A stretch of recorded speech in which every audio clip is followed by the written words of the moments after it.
Bonjour and welcome to all of you comic book geeks, readers and collectors to another weekly dose of the best comics out there, in my humble opinion. And also, I obviously don't get every single comic. I don't read every single comic. I can't, but you know what I mean. And another bumper week. And my top 10 this week, I was never very good at maths. So somehow there's 15 books in my top 10. But this week, of special note, I've got to say this, and I hope you're one of my sexy subscribers and you followed me for a little while and you know how much I've been lamenting Marvel's output. Not totally down on it, but just compared to DC, DC have been so totally in the ascendancy. But you know what? I'm glad to report this week, in the UK, there's been no Image titles delivered. So there's been some Boom and there's been, bits and bobs. But other than that, there's no Image. So do you know what? It's been a straight up classic fight between DC and Marvel. And I know I don't normally set it up as a confrontation every week, but just bear with me because it's a bit of fun. Yeah, it's a bit of fun. And I do think that there are certain people still out there, and I've had an experience this week that I'm going to do a separate video on, where people are not only losing fun time, but they're also losing the art of nuanced debate. Now, sometimes that doesn't equal that. If I was a teacher writing on the blackboard for everyone, that doesn't equal fans agreeing on their best characters, their best comics, their favourite artist, their favourite publisher. It doesn't equal that. Do you know what? When I had the shops and people would argue over, oh, Star Wars is useless, Star Trek is better, you would all part as friends because it's not. But you were allowed to talk to each other. You didn't call anyone an idiot or a hater or a this or a phobe or an ist or a that, right? It used to be talking about all the stuff you love, and it's all silly. I say silly's the wrong word. Yeah, silly is the totally wrong word. I should scrub that and edit it out, but you know I won't. Because what I'm finding exciting this week is Marvel versus DC. And I literally had it in my head and I thought, oh, there are some good books here from Marvel. But as always, and I will say, DC have been consistent, so strong and consistent with the creative teams and their talent. You know, Marvel got a job on their hands. Anyway, 15 books. I'm going to go through a non-spoilery kind of talk through 10 of them, also Rands. But my top 5 of the week, I'm going to do a deep dive on those after my little scroll. And that's where the spoilers will be. So if you haven't picked up your books, or you want to come back later, or you have read it and see what I think, which would be nice, and let me know in the comments. Please let me know in the comments, even if you disagree, because I can take it. And I'm from what I'm talking about already, I've had a moment on social media, but I am going to do a separate video on that because it has upset me a little bit. Anyway, let's talk about 15 of the finest examples of comic book goodness that was released this week, bookended by 2 independents, but in the middle, that Oreo filling is Marvel and DC, and we're going to have to decide. I'm going to tell you what I've decided at the end of this video, as well as the cover of the week. There's going to be book of the week, what I think is the finest book, I've kind of given that away with saying I'm bookending it with 2 independents. So you know my book of the week isn't a Marvel or DC. Yeah, I should plan these out more. Anyway, book of the week, cover of the week, sorry, a little bit of fun right at the end, just examining that one single item that sucks us in. Imagine if you only had pocket money for one comic. Do you imagine that? Do you remember those days? And you was relying on the covers to tell you, what do I do? What do I do? And you pick them up. You might use it as a library if the manager wasn't looking, if no staff were looking over your shoulder. You might have a leaf through them all, mightn't you? But other than that, that comic cover, it's my little bit of fun, right? It's all chapterised, so you can even right now skip my further waffling and just go to my top 10 honourable mentions, great comics, and then, like I say, after the scroll, top 5 book of the week, cover of the week. Let's get on with it. First up, beautiful Dan Panosian cover. And there's no surprises here. But nevertheless, it delivers. It delivers what you want from it. You're not going to pick this book up, right, unless you've watched 1 or 2 Peter Pan films.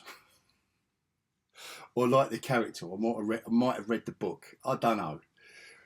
The artwork by Alessio Avallone is really nice, and there's enough in here. There's enough familiarity with what we already know, and enough to just skew it and take it in a different direction. You know, if you've only watched that Peter Pan Disney film, the animated one, this kind of leads on straight, like more or less straight on, in a way. It's a bit of a sequel. I loved it. I really did enjoy it. Probably better suited to your trade paperback format, if I'm honest, which most of the comics in the modern world are. But every now and again, I do think that certain storylines do suit that format more than others. This is one of them, because it will be a self-contained story with all the characters you know and love. Right. Cuckoo! Cuckoo! I do love a cuckoo story. I do love a batshit crazy, all over the shop, I don't know what's going on story. I also love the Martian Manhunter when he's done traditionally, like John's like straight down the line. If you like straight down the line, don't bother with this. Save your money. Because it's going to be a good few months yet before we know what's going on. You've got an FBI agent. Like I say, this is all light. This is nothing heavy spoilery. You've got an FBI agent as our main character. He's been involved in an explosion. So we don't, in the line of duty, so we don't know whether what ensues in this comic, we don't know whether it's concussion going on in his head. We haven't got a clue.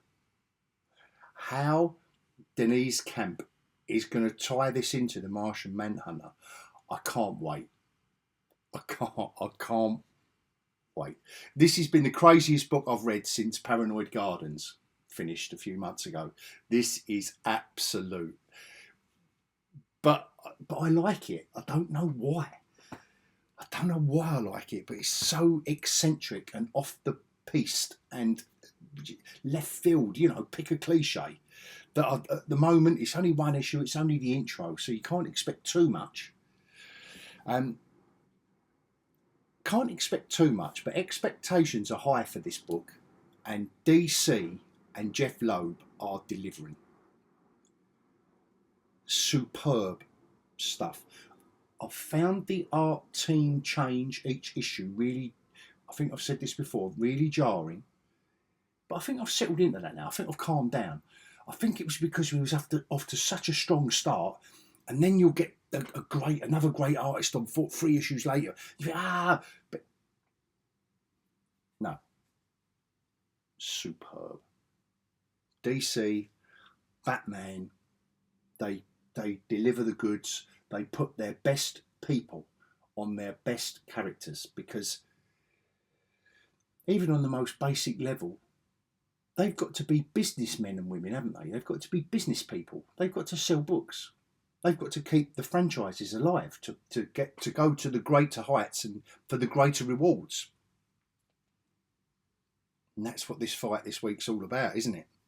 Marvel versus DC, but DC, like I say, strong, so strong. I mean, to do something like that in the same week stroke month and produce something so traditional and comic book lore heavy as this, you know, a sequel to a well-respected, well-regarded piece of work. You know, and one of the original creators is no longer with us, and such a worthy successor. And it's pointless me telling you the story, because come on, you all know it. You all know it. Yeah, come on, Mark Waid. You know.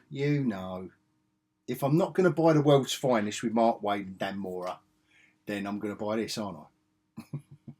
And this was the wrap. I'm pretty sure this was the wrap up. You must forgive me, because I've read. No, it's kind of like the wrap up stroke intro. Yeah, I love what they've done with Impulse in this issue. I love how they used pictures to describe impulses in a monologue. Awesome. But Mark Waid and Dan Mora, if you like your superhero fun, just get that. Just get that. The same thing I said about The World's Finest for 30 odd issues until Mora left, but I still do say it, because Mark Waid is still writing it. But beautiful superhero action. Just look at the cover and the villains on show, and you know it's all going to kick off. God. Bang for your buck. Waid is going to deliver. Tom King's been delivering on this as well. He has.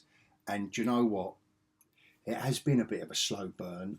And again, I had a shaky start, but you have got to sometimes you've got to let creative teams bed in, and you also, as a fan, stroke reader, stroke collector, stroke comic book cynic, because that is part of fandom, that is part of being a fanboy. But once you're in, this book delivers he's weaving quite convoluted, again, I can't find the words, perhaps I should have stayed in school past the age of 12, but it's not confusing, but it's a story that goes forward, you know, like it goes then or now and then, you know, here. Which I've noticed a lot of writers are doing. It goes then. You got a panel from 2 years ago, so it's very on trend. But a perfect use of the comic book format to. I know it sounds grandiose, but he is redefining Wonder Woman for a modern world. There's been so much in this that he's put the character in front and centre. What if this happened? What if that? What if that? This is what the enemy's doing, like the old man in this, if you've been reading it. And each issue now is so rewarding, especially since the last issue, whatever it was called, Revenge, or I forget what it was called, but it was Wonder Woman just going. It was the culmination of the whole lot, and it was oosh. She goes to battle with the rest of the team. On a note, just a side note, I would love to see at least a couple of mini-series based on these characters and how they're depicted in these storylines. I'd love to see that. Get Tom King to do it. DC would find a great artist to complete the work, it would be a beautiful thing like this is. And we will have a look at the wraparound cover at the end to see what I did there, hook and tease. See how professional I am. Another professional team over to Marvel now, guys. So let's add DC heavy hitters. What we got there? 4 of them. I've got 4 Marvel, but there's one from last week, but I've got to add it in just to show you why. Wolverine, Capullo, Hickman. I've said it before. I'm going to say it again. I don't know if this is late. It kind of feels late, but with all the shenanigans going on with Diamond at the moment, I just pick the books up as and when they arrive. It's beautiful stuff. It's a very basic story, and I love it for that. I love it. Thank you, Jonathan Hickman, for just giving yourself a day off and telling a straightforward story. It's set in the future. If you haven't picked this up yet, it will make a wonderful, of course it will, Jonathan Hickman and Greg Capullo. It will make a wonderful, beautiful collection. Set in the future after an EMP has gone off and things have all gone wrong. And Wolverine, says it on the cover, revenge, gets revenge on all the people that have wronged him. Another Marvel heavy hitter. And again, what I would say, what I said about Wonder Woman and bedding in, I've had a shaky relationship with this book over the first few issues. I really did. I just, it's another Elseworlds, it's another What If, it's another But I'm over it now. And I am thoroughly enjoying this book. It's decent,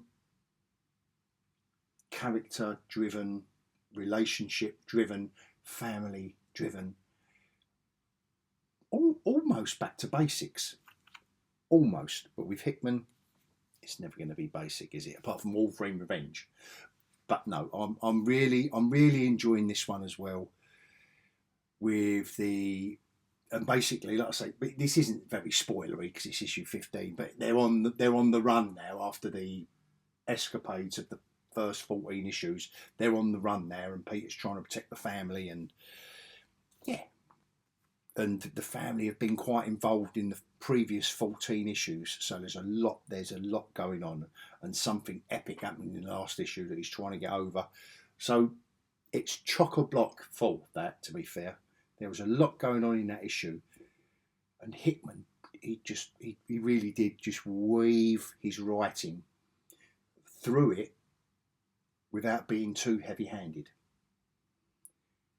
Now, heavy-handed, I've enjoyed these books, they're in my top 10.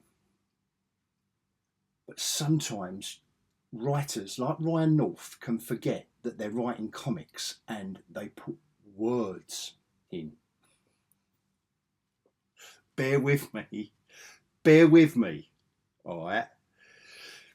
Back in the old days, Silver Age comics, when I'm leafing through this comic now. Look, I'm going to show you. Look at the first 2 pages I fell on. Words, man. It's like words. The words in these comics, there's words upon words and balloons and words. But calm down before you, all right, give your eyes a roll, but come back. Have they rolled yet? Right, now they're back. Having said that, thoroughly enjoyed it. I thoroughly enjoyed it, and it was the setup. This One World Under Doom, I'm loving. I've said it before in a previous, when the first issue come out and all that. I'm loving the conceit of Doom as a Sorcerer Supreme, and when is it going to be revealed? And now, what I will say about Ryan North in these 2 issues, right, though, is he packs in. He might use many wordage, right? That's good grammar, isn't it? Like the new Shakespeare. Many wordage. But it's thoroughly engaging drama in the classic sense. And his writing in this, the cover says it all, so it's not a spoiler, is it? With his magic, he turns Ben Grimm back to Ben. What do you think he thinks about that? Didn't think I was good. I didn't think I was going to enjoy it. When you read the first couple of pages and you realise like 20 minutes has gone past because you could have picked up a book and read it quicker because you haven't got any pictures to look at as well. And this, by the way, this is all tongue-in-cheek. Please bear with me. This is tongue-in-cheek because this is my top 10. These are my favourite comics. So don't come at me because these are, I'm just like, I'm joking. Do you remember that? Do you remember when people could joke around? Right. Anyway, God, there's a video. You can tell that video's under my skin, can't you? So anyway, get ready for that one. It's got Alicia Masters, obviously, because it's a Ben Grimm centric story. Beautiful. Absolutely beautiful.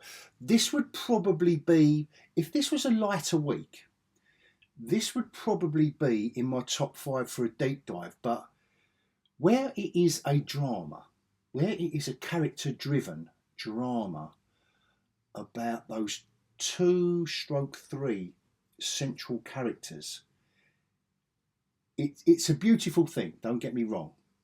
But it's not good for a deep dive to show you page after page of a character-driven drama of faces. And without no spoilers, but if you've read this, you know what I mean when I say, and Ben Grimm's face. It's beautiful. A beautiful story. So, do you know what? I'm going to let him off. Of all of the words I've said about his words. Anyway, you all know what I'm getting at. If you've got a modicum of intelligence, you all know what I'm getting at. And the last one in my top 10 also rans. This is just good fun.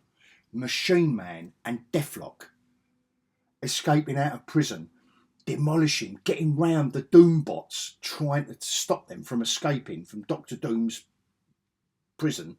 Oh, full on. I've kind of done that noise with my lips twice now, haven't I? I don't know what's the matter with it though. But anyway, that aside, great comic. It does what it says on the tin. And this story kind of balances out the Ryan North kind of One World Under Doom stuff, because it romps along and it gives you, well, actually, it doesn't give you a lot of Hulk out action. Because, spoiler alert, just a quick spoiler alert, quickly. So go away if you haven't read this yet and you don't want a spoiler.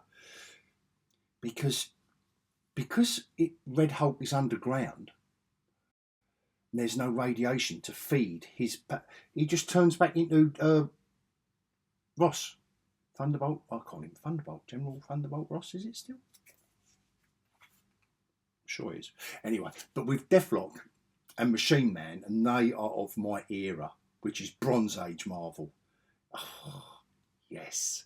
So I'm loving this. I'm loving it. This is right up my alley. For a change, Marvel are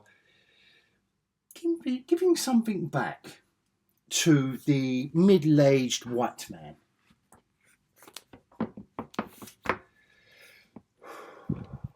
Yeah, I went there. It is bubbling under, and it's under my skin. Right. Just can't help myself. I don't know why it's got on my skin so much. Let's do my top 5. Forget about that. We don't go there on this. This is all positive. This is all great stuff. It's comics. It's characters. It's Marvel. It's Marvel versus DC, but in a nice way.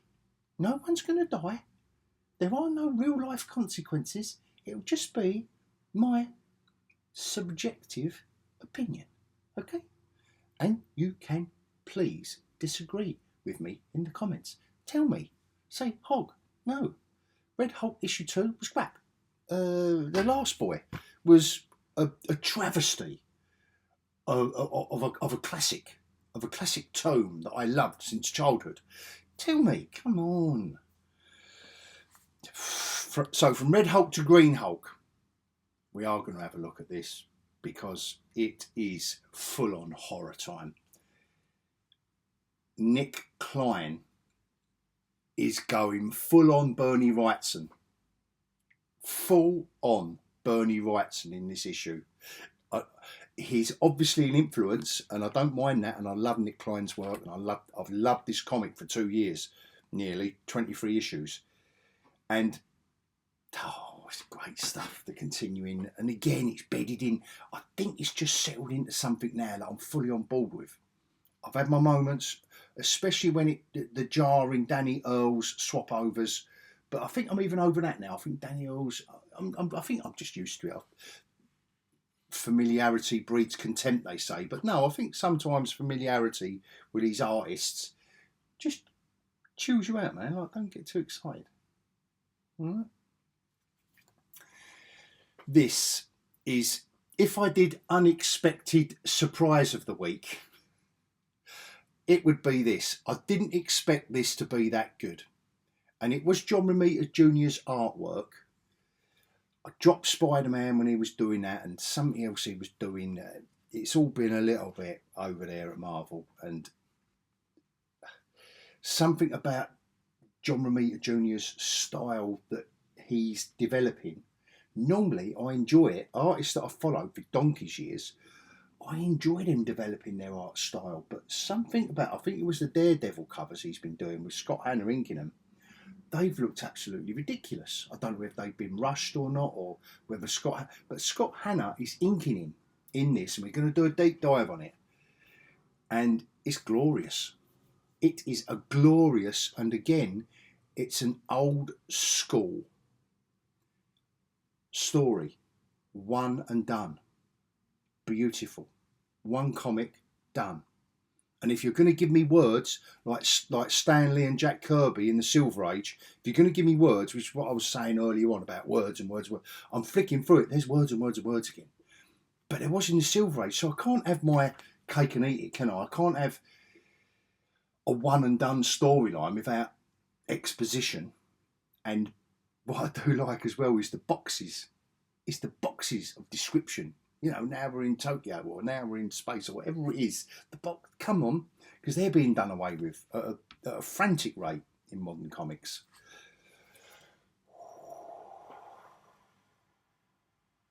Now, Hayden Sherman's art on the first 5 issues, hard act to follow. Hard act to follow. Kelly Thompson's still on the writing duties.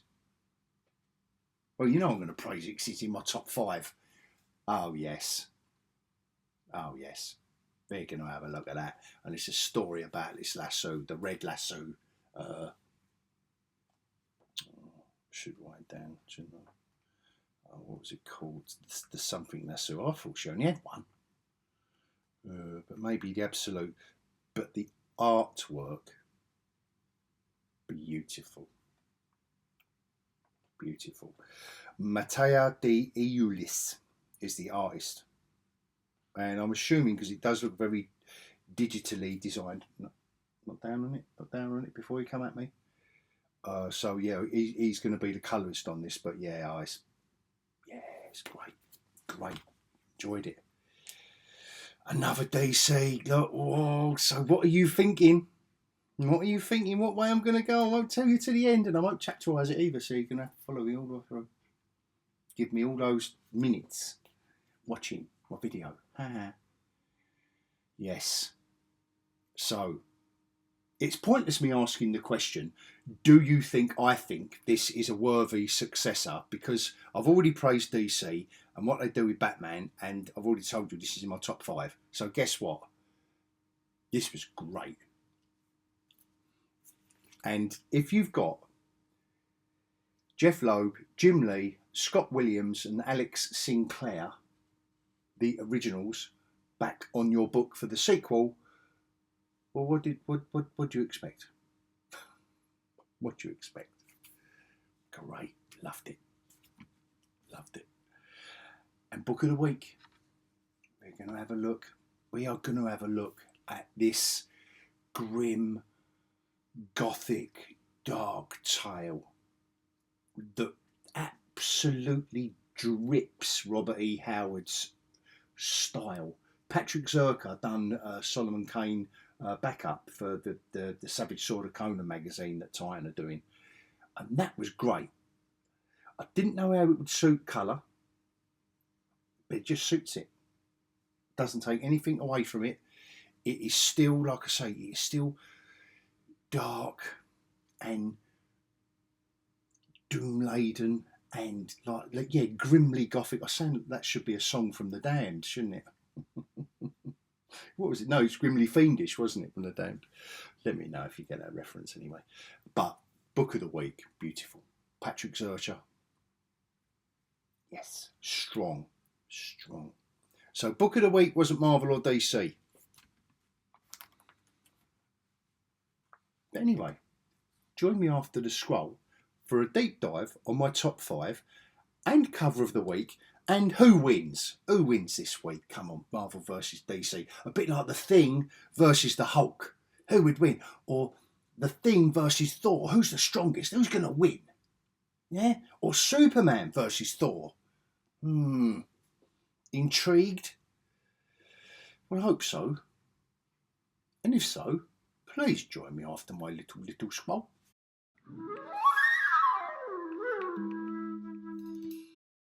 Right, let's kick it off with what is probably the most traditional of my selection for top 5, but that does not make it any the lesser.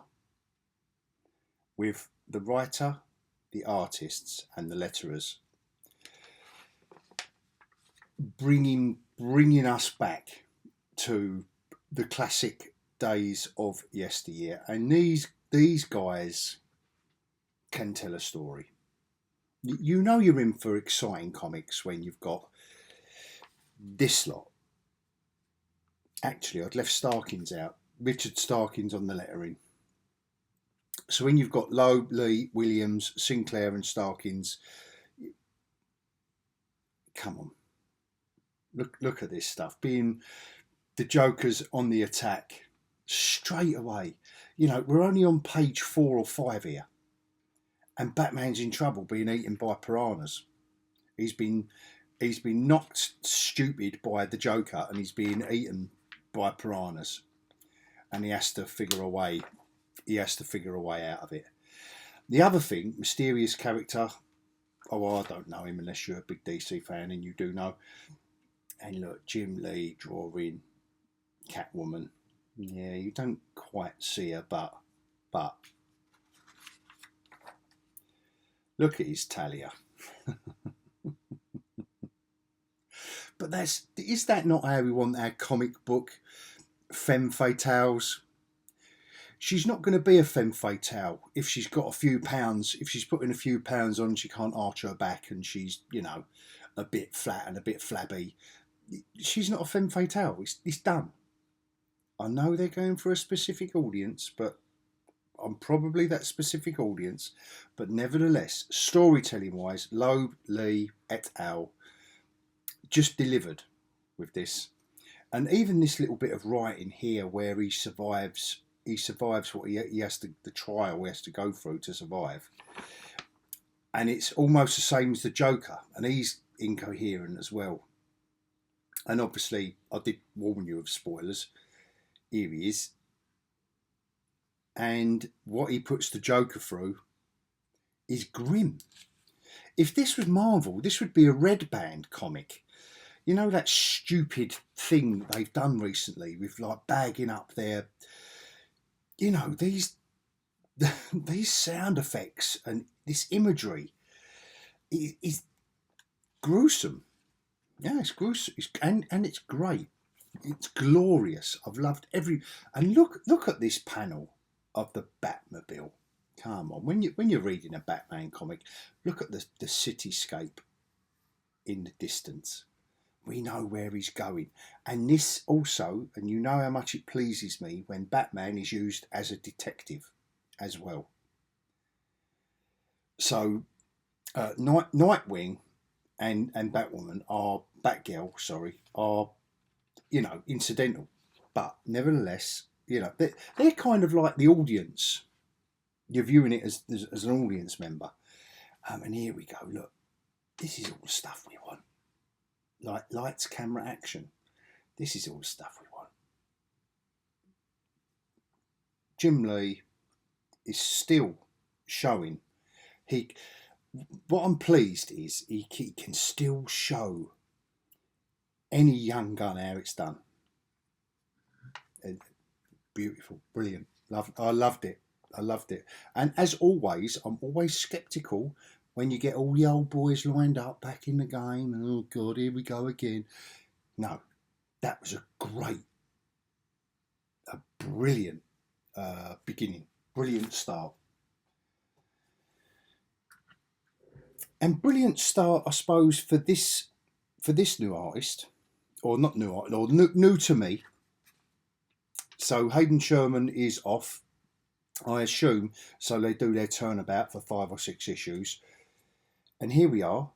We have got absolute Wonder Woman in Hades, the underworld, begging to the king, you know, inverted commas. But look at this artwork and colouring. Mattia De Eulis. I hope I've got his name right. Still Kelly Thompson on the writing.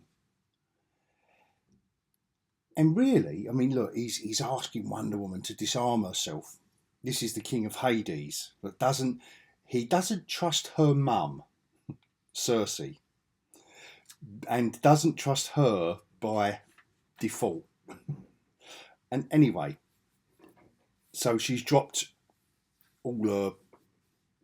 I mean, I just think that if you're going to encapsulate a character, you know, like maybe when Brian Bolland drew Judge Dredd, or when John Byrne draws the Fantastic Four, absolute Wonder Woman. I love that image. I love it. I really do. So it was jarring that I because I've loved Hayden Sherman's artwork, but this is just as glorious, and it's epic in scale. It's different, but I think it suits the story. Look at the lighting on this, from the lightning to the lighting on this artwork, on this figure work. Oh, it's beautiful. Loved it. And this is the Titan in the mountain that she's got to extract some of his blood, and la la la la la. All this issue is really Wonder Woman regaling the devil, Nemesis, that's the name, and we get to see the origin of Pegasus. Yay! So issue 6 of Wonder Woman, this is a key issue. It's the origin story of Pegasus. There's lots in here to digest if you're already on board. You couldn't jump on board with this issue. That's the only thing with any of these absolute books, is that you've got to be a fan of these characters, because if you don't understand the twists and turns they're putting the characters under, it doesn't mean a lot. You know, this was just a superheroic character. If you don't know Wonder Woman as a character, and I know I'm expecting you to take a leap here, comic fans, but just bear with me. If you didn't know her original origins, if that's even a statement, but if you didn't know where she come from in the comic book world and how, you wouldn't appreciate what Kelly Thompson is doing with the character now. Nevertheless, beautiful book. And next up, this couldn't be more traditional. This couldn't be more traditional if it tried. John Romita Jr. on the artwork, and it was only his artwork that I did have a quick flick through this at my comic book shop, and I thought, this looks like John Romita Jr. is back in the game, because it's a little bit more coherent than of late. And this kind of stuff is he's beautiful, brilliant. He's back on. He's back on board. But what I also enjoyed, the Fantastic R for a start.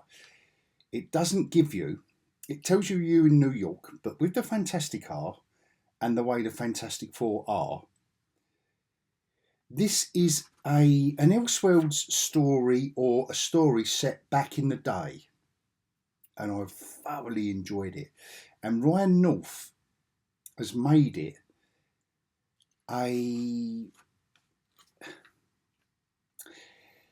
he's made it a story that's that's designed. Its construction design is of an old comic, if that makes sense. No one does this anymore. No one does these descriptive boxes anymore.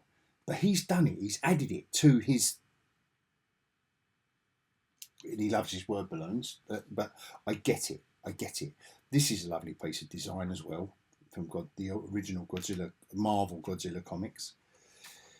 But John Romita Jr. nails it with the artwork here, and Scott Hanna, they are both back. More Romita Jr. He's back. He's not experimenting with this one. This isn't Fantastic Four versus Godzilla comic. Isn't where you experiment with form and style. And here's our old mate Silver Surfer, look, King Ghidorah. So whatever way you're coming at this comic, it's giving you everything you want.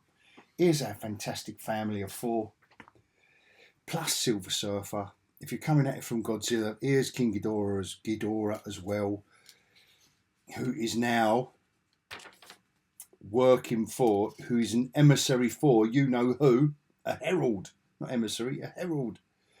But yeah, you've got to swap the power cosmic and all the rest of it. Excellent stuff. Thoroughly enjoyed it. And John Romita Jr. is back. Come on, just stick with this, mate. Just stick with this. And Scott Hanna, and just calm down.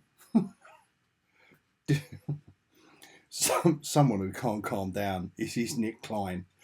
And Philip Kennedy Johnson is still continuing on with this horror story of our is it Charlie Tidwell? Is it the girl? Is that her name? Yeah, Charlie Tidwell. This is the girl, but she's taken over someone's skin, and she's a skinwalker now, and now a monster from lore has taken over Charlie's skin, and the Hulk knows, and the Hulk's saying, look, give her skin back. And it all kicks off from there. But we just have to look at basic stuff that Nick Klein does art-wise. Yeah, you know, fills up all the space, keeps the action moving along, and then gives us this. Gives us that. And I know I did say at the beginning, he is worthy of Wrightson, and we are going to get to a couple of panels. You know, that page there, building up to that page of Foom, you know, Kafoom, where the Hulk lands in this town. He's literally destroyed it. You know, the police are turning up, but who cares? But look at the stuff like this is so worthy of Bernie Wrightson. Stuff like this. I don't know what it is about his style on this book, on this character, because I haven't noticed it before in Nick Klein's artwork. But definitely, look, it doesn't go well for this little, because he's a pathetic. The Hulk is telling Charlie Tidwell, oh, he's a little pathetic character that, you know, just let him go. Just, you've got your skin back, so let him go. No. It does not end well for the little goblin creature. But look at this. That is pure Bernie Wrightson. Let me know if you agree, because that's pure Bernie. And I'm not saying Nick Klein in no way copies Bernie Wrightson, but I'm just saying what a worthy successor to that kind of dynamic. Look at that double page spread, and it's an easy read, but because there aren't many words. So I love it. I do love comics without a lot of words. I don't know why. Perhaps I'm just getting impatient as I get older. But this is a quick read, but powerful. Powerful stuff. This is what you want from the whole transforming and, you know, people in distress, Banner trying to escape, everything going on. Banner, you know, look at this. Excellent. Excellent stuff. And do you know, on another note, as a traditional story comic book telling goes, that is a beginning, middle, end of a story in and of itself. It's part of an ongoing storyline and it will be collected in a trade paperback and blah, blah, blah.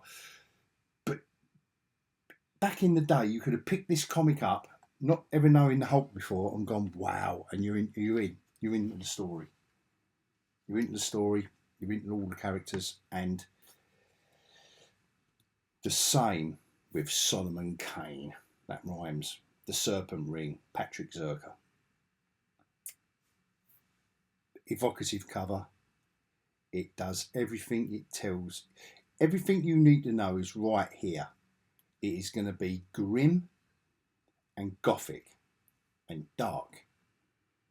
The sword and the musket, hand pistol, whatever you want to call it, hand pistol, musket, and this imagery tells you everything. So straight away I was on board, even though I know the character of Solomon Kane.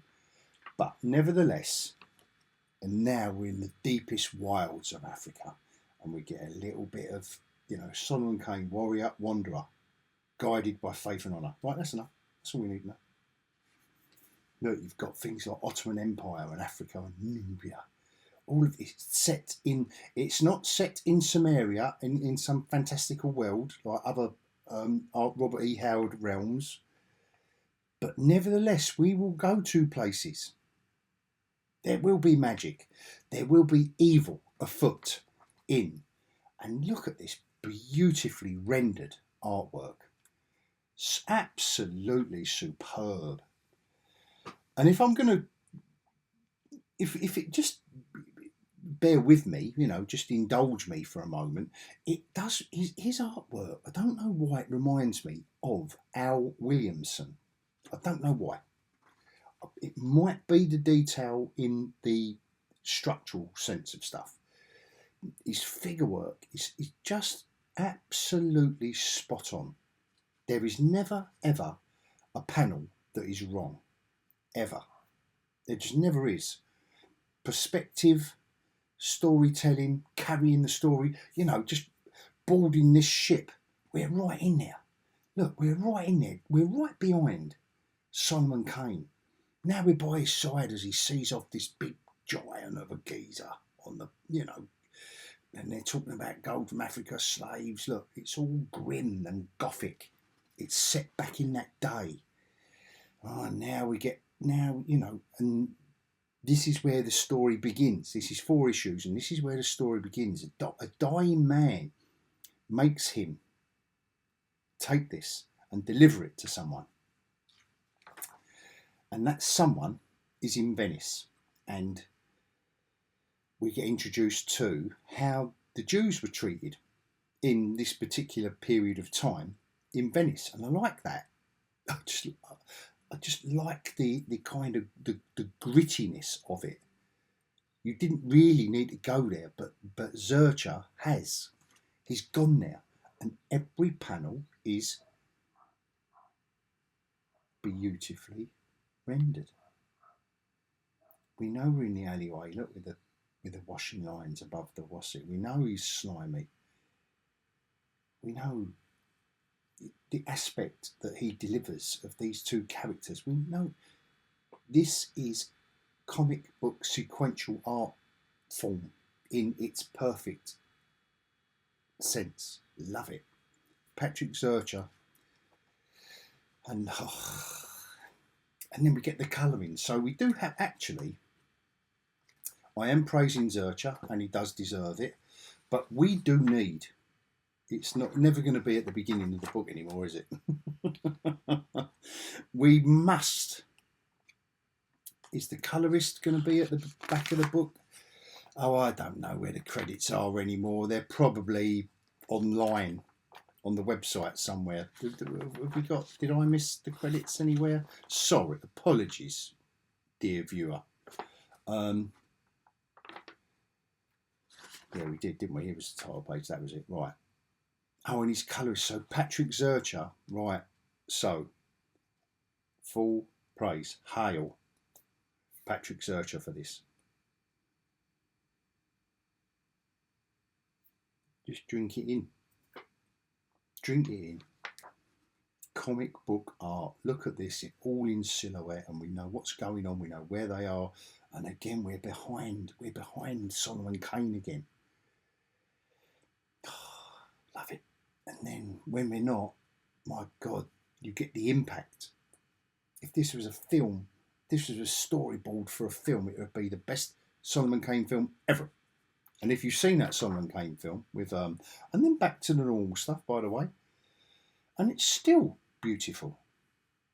All the old crusty old scrolls, the books, we know where we are, and it's evocative. It really does evoke that whole oldie weldy atmosphere that we need for Solomon Kane to live in. And it's a beautiful thing. Back to Africa in a little bit anyway. That is my book of the week. A thing of beauty. A comic book of beauty. Patrick Zurcher, writer, artist, colourist. Top of the shop. $4.99. Other publishers take note. But cover of the week, well, we've got to leave that one there, guys, haven't we? We've got to leave that one there. Look, skulls and stone snake heads, and Solomon Kane with his guns and his rifle and the logo. Eesh. Incredible Hulk with monsters and the Hulk. Godzilla. Ah, God, beware the king of monsters. Going, eee. Like destroying the Fantastic Four. Look at the thing. Look at poor old Ben. Look, he's having a rough old time. That's a spooky cover. And the colouring is really nice. I thought, anyway, with the Nemesis lasso. Oh, come on. Jim Lee, Batman, jumping off buildings. Come on, I've got to throw it in. Come on. You know I have. The Last Boy. Dan Panosian. Beautiful. Peter Pan, we know who he is. Peter Pan, Wendy, Captain Hook, Skull Island, and the ship and that character. I'm going to throw this one in. Because, well, yeah, man, that might have attracted my attention, but only briefly, to be fair. But I've got to throw it in just for the sheer hallucinatory effect of it. As always. Yeah, it is Mora. Is that Mora? That is Mora's. Look, it's got everyone. It's got everyone. I'm not going to name them all from Grodd to Sinestro. Right? I'm joking. You know them all. You know. With Wonder Woman and Batman looking on. So that's quite intense. It really is. And so is this. For intensity, that is awesome. That's what Capullo does. No blurbs, no nothing. Put that in the corner. Let that speak for itself. Wolverine just slicing up demons, monsters, whatever you want to call them. I really did enjoy that cover. I think that is so evocative. When you take into context the Fantastic 3 logo, and we know you do need to know your comic book characters, don't you? Because we know what's happened to the Thing. That's the question you're asking yourself when it says Fantastic 3, Doom standing over this figure here, and these rocks, these stones. I thought that was beautiful. And that is, listen, we can call this standard, but that's Dan Mora again. And if you want a cover done of any character, Just get Dan Mora to do it. I don't know. It just does it. It just sells it. It just gives it. It just brings it. But I will say, it's probably, these are a bit static. These covers are all a bit static. I mean, that one has got the Legion of Doom on attack, and so has that. I mean, that's awesome. That's awesome. That's winning. And I think the Marvel covers are winning, which is going to tip the balance for me, because things like this, look, that's a great cover. Come on, just do what it says on the tin. Don't fart around. And he didn't. Ryan North didn't fart around in that. Yes, words, words, and words. What are words worth? What was that song? Anyway, shh. Ryan North, John Romita Jr. Yes, cover. No, we can't. We can't. And again, it's just Batman, another Batman diving off. That's too static. It's evocative and beautiful, but no, for cover of the week, that's action packed. To be fair, what's going on? It's all monsters. That's a bit static, but beautiful. It's still my comic of the week. But guys, out of these three, normally this would be the contest. But I don't know if this is a cheat. Let me know what you think, right? But look at this cover. Not just the cover of the comic, but the wraparound cover. And the design, and he's done it before, Samper. Daniel Samper has done it before. And I don't know if he does design work on his own, or has someone helping with the design, because the way he uses the stars from their outfits across some of his other cover work as well, but particularly this one, the way certain stars begin and end, that gives us another image, and it rolls around. The design of this, from the main cover, the design of this to Cheetah and the others, blah blah, I think that is wonderful. And that's my cover of the week. I had made up, once I saw this cover, I knew it would be hard to beat. And I know it's a bit of a cheat because it's a wraparound, but I just think that is a beautiful piece of artwork, a stunning piece of design, and a great comic. What a package. What a package. And what a package that DC have got. And you know, I've said that Marvel is under the cosh because DC are being so good.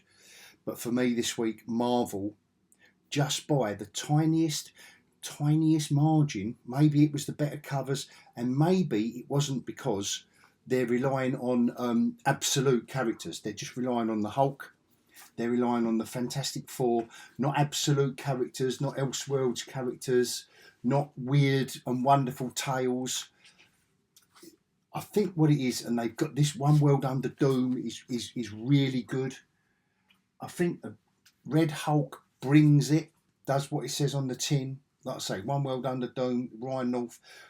I know, all right, Ultimate Spiderman, but that was great. And I know I didn't thingy because it was didn't do this in the video, but they just nicked it this week. They just about did it. I'm happy to say, come at me if you think I'm being a Marvel shill. And listen, and you know we'll have fun on the comments if you think I am a Marvel shill. Anyway, I hope you've enjoyed that. If you've bared with me all this way, thank you so much, and I really do hope you enjoyed it, because I love my comics and I hope you do too. Get involved in the comments, and until next time, you sexy subscribers, and if you're not, you're still sexy, but not sexy and sexy. I will see you next time, and I will bid you all adios.